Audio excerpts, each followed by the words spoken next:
ಹುಟ್ಟಿದರೆ ಕನ್ನಡ ನಾಡಲು ಹುಟ್ಟಬೇಕು, ಮೆಚ್ಚಿದರೆ ಕನ್ನಡ ಮಣ್ಣ ಮೆಟ್ಟಬೇಕು. ಬದುಕಿದ್ದು ಜಟಕ ಬಂಡಿ, ಇದು ವಿಧಿಯೋಡಿಸುವ ಬಂಡಿ. ಬದುಕಿದ್ದು ಜಟಕ ಬಂಡಿ, ವಿಧಿ ಅಲೆದಾಡಿಸುವ ಬಂಡಿ.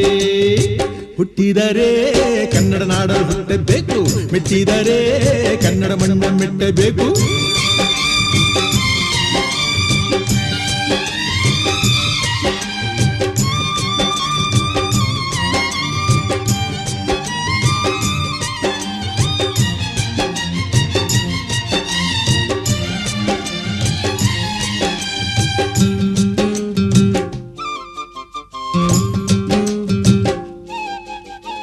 ಕಾಶಿಲಿ ಸ್ನಾನ